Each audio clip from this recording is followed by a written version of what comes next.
Je pense qu'il fallait tenter la greffe parce que tout baissait, ça ne pouvait pas guérir tout seul. Quand on m'a parlé d'allogreffe, je ne savais pas ce que c'était.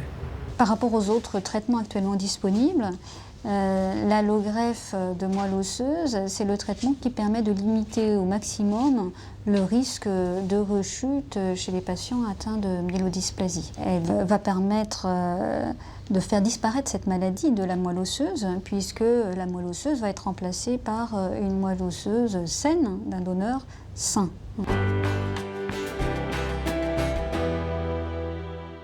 L'allogreffe va être indiquée essentiellement chez les patients les plus jeunes, donc des patients de moins de 70 ans, voire 65 ans, qui ont une myélodysplasie dite à haut risque, mais contrôlable par les chimiothérapies ou autres traitements. En effet, un taux de blast important dans la moelle osseuse augmente le risque de rechute. L'état général du malade et les éventuelles maladies associées sont également prises en compte dans la décision, car la greffe reste une procédure relativement toxique.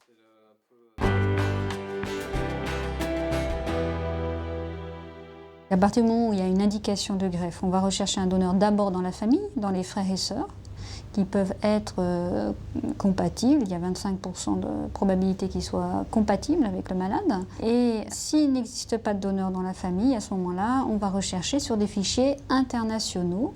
À l'heure actuelle, il y a environ 70% de probabilité de trouver un donneur, quel qu'il soit. Oui, le donneur était mon frère. On était 5 frères et sœurs et il y en avait deux potentiels dans la famille.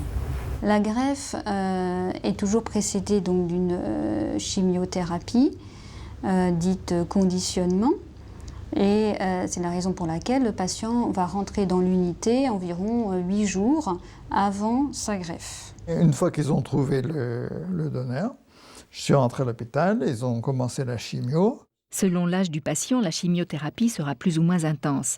Il y a ainsi 2 modalités de conditionnement. Une chimiothérapie qui détruit complètement la moelle osseuse, dite conditionnement myéloablatif, réservée aux malades de moins de 50-55 ans, et une chimiothérapie plus légère qui ne détruit pas toute la moelle osseuse. C'est le conditionnement non myéloablatif. Celle-ci est pratiquée chez les malades de plus de 50-55 ans. Et on parle aussi de mini-allogreffe ou de greffe à conditionnement atténué. Parallèlement au conditionnement du patient, la moelle osseuse du donneur va être prélevée, soit par ponction directe dans l'os sous anesthésie générale, soit le plus souvent par cytaphérèse du sang du donneur, chez lequel une stimulation de la moelle par des facteurs de croissance a permis aux cellules de la moelle de sortir dans le sang.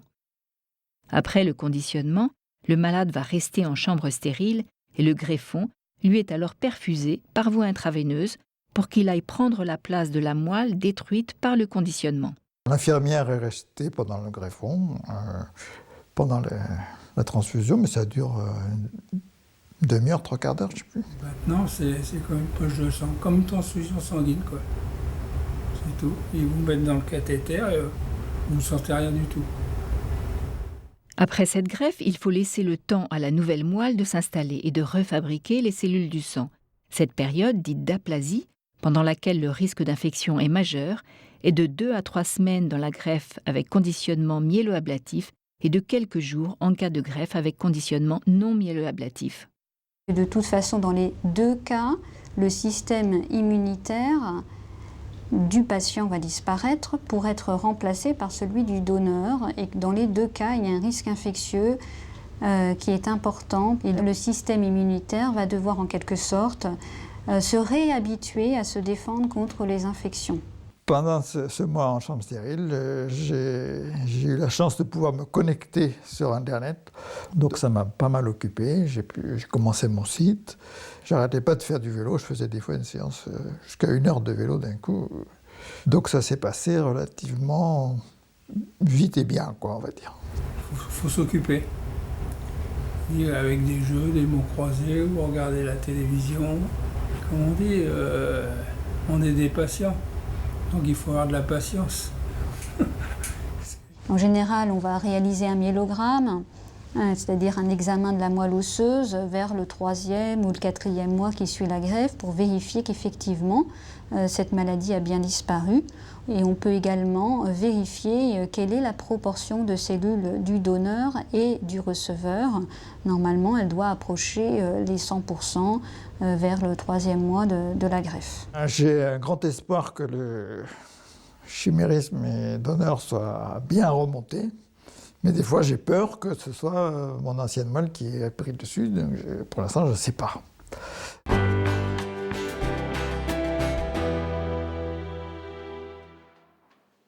Les risques de l'allogreffe sont non seulement liés au risque d'infection lors de l'aplasie, mais aussi au risque de réaction du greffon contre l'hôte, ou GVH, qui touche environ 50% des patients dès les premiers jours après la greffe ou après plusieurs semaines. Cette réaction est liée à certaines cellules du système immunitaire qui sont contenues dans le greffon, qui vont se retrouver dans l'organisme du malade, qu'elles ne connaissent pas du tout. Et ces cellules peuvent réagir en devenant agressives vis-à-vis de certains tissus ou de certains organes du malade. Et en pratique, ça se manifeste par des boutons, par exemple, des douleurs au ventre, de la diarrhée ou bien des atteintes au niveau du foie. Mais cette réaction peut aussi avoir un effet positif sur la maladie. À côté de cette réaction du greffon contre l'hôte, il existe également une réaction du greffon contre la myélodysplasie, c'est-à-dire que les cellules contenues dans le greffon sont capables de détruire des cellules de la myélodysplasie si jamais il en reste dans l'organisme.